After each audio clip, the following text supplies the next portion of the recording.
मैं डॉक्टर राजेंद्र प्रसाद हूँ। मैं वल्लभ भाई पटेल चेस्ट इंस्टीट्यूट दिल्ली का पूर्व निर्देशक रह चुका हूँ और केजीएमसी में मैं पल्मोनरी मेडिसिन में विभागाध्यक्ष रह चुका हूँ। अभी मैं एरा मेडिकल कॉलेज में डायरेक्टर मेडिकल एजुकेशन और professor and head pulmonary medicine हूँ। आज मैं आपको ब्रांकिएक्टेसिस के बारे में बताऊंगा। सवाल ये है कि ब्रांकिएक्टेसिस होती क्या है। ब्रांकिएक्टेसिस एक परमानेंट डिजीज़ है और जो बचपन से कंजेनाइटल भी हो सकती है और कुछ इन्फेक्शन होने के बाद ये डिजीज़ बाद में पैदा भी हो सकती है, एक्वायर्ड जिसे हम कहते हैं। ब्रांकिएक्टेसिस इसलिए इम्पॉर्टेंट है कि ये इसके सिम्टम्स एक्सरे कभी कभी टीबी से मिलते हैं, कभी कभी नहीं भी मिलते हैं, लेकिन मैंने जो 40 सालों में देखा है अपने क्लिनिकल प्रैक्टिस के दौरान कि ब्रांकिएक्टेसिस के मरीजों को टीबी की बहुत दवाई लिखी जाती है। इसीलिए मैं आपके समक्ष ये बात थोड़ा सा बताना चाहता हूँ कि ये कंडीशन होती क्या है, इसके सिम्टम्स क्या होते हैं, इसकी डायग्नोसिस कैसे की जाती है और इसका इलाज कैसे किया जाता है। जैसे मैंने बताया कि ये एक परमानेंट डायलिटेशन ऑफ ब्रांकाई हो जाते हैं, तो ये एक तरह से परमानेंट डिजीज़ है। और जहाँ तक इसका जो प्रेजेंटेशन है वो अक्सर सिम्टम्स जो हैं थोड़े अर्ली एज में शुरू होते हैं, बचपन से भी शुरू हो सकते हैं, और अगर डिजीज़ एक्वायर्ड बाद में हो रही तो बाद के एज में भी शुरू हो सकता है।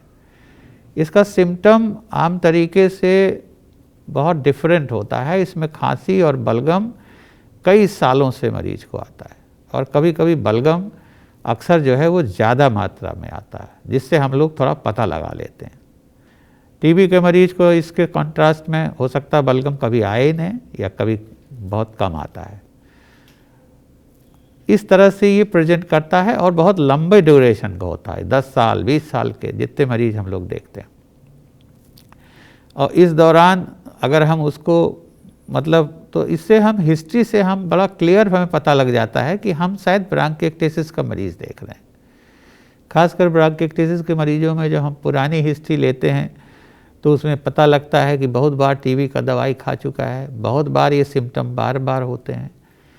मुंह से खून भी ब्रांकिएक्टेसिस में काफ़ी आता है, इसलिए ये टीबी से और लोग इसे कंफ्यूज करते हैं, हेमाप्टेसिस या मुंह से खून आने जिसको कहते हैं। तो और इसमें फिर हम आला लगा के और फिर इसका एक्सरे करके और सीटी करके हम डायग्नोसिस करते हैं कि हाँ ये ब्रांकिएक्टेसिस का मरीज़ है। जैसे टीबी आम तरीके से जब हम एक्सरे देखते हैं तो एक्सरे जो है वो टीबी में जो है ऊपर की तरफ होता है, ब्रांकिएक्टेसिस आम तरीके से नीचे की तरफ होता है।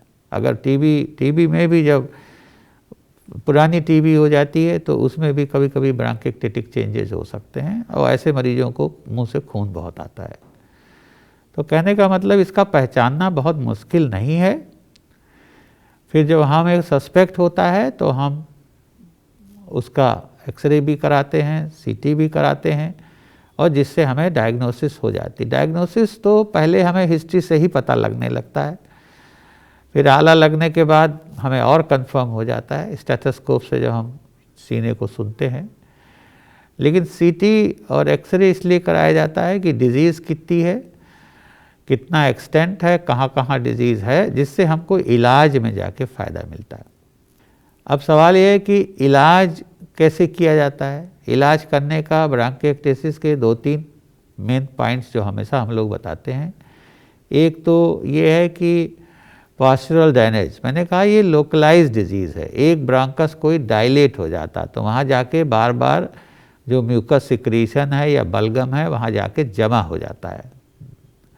तो इसको निकालने के लिए हम फिजियोथेरेपी के जरिए मरीज़ को ऐसे कुछ पॉस्चर्स बताते हैं कि जिससे ये डिपेंड करता है उसकी डिज़ीज़ कहाँ है, तो उससे उसका बलगम जो है वो निकल जाता है। तो पहला तो प्रिंसिपल यही होता है, पॉस्चरल ड्रेनेज। दूसरा प्रिंसिपल, चूँकि बार बार जहाँ जब बलगम जमा होता है तो वो बार बार वहाँ इन्फेक्शन होता है और जब इन्फेक्शन होता है तो बलगम ज़्यादा आने लगता है, बढ़ जाता है।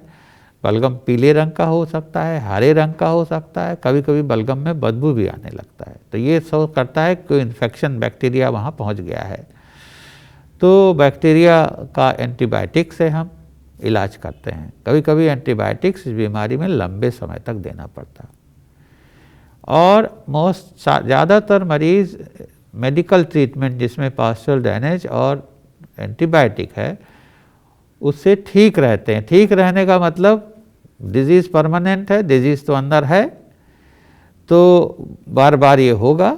जब भी इन्फेक्शन होगा, सर्दी जुकाम होगा तो ये इन्फेक्शन वहाँ पहुँच जाता है, जहाँ ब्रांकाई डायलेटेड है वहाँ से उसको तकलीफ़ हो जाती है। एक सर्जरी का भी ऑप्शन होता है कुछ मरीजों में, और सर्जरी का अक्सर हम लोग जो बताते हैं कि अगर किसी को लाइफ थ्रेटनिंग बार बार सिम्टम हो रहा है, बहुत तकलीफ़ हो रही, बार बार मैसिव हेमाप्ट, खूब ज़्यादा ब्लड आ रहा, तो जब हम देखते हैं ये सिम्टम्स इसके लाइफ थ्रेटनिंग हैं, डिजीज़ तो वहाँ रहता है, तो उसमें फिर हम उस लोब को या उस लंग को डिपेंडिंग अपॉन डिजीज़ कितना है उसे हम ऑपरेशन के जरिए उस एरिया को निकाल देते हैं, जिसे हम रिसेक्शन सर्जरी, लोब निकालते हैं तो लोबेक्टमी कहते हैं, पूरा लंग निकाल देते हैं तो न्यूमेनेक्टमी कहते हैं। तो सर्जरी भी हम कुछ मरीजों को एडवाइस करते हैं।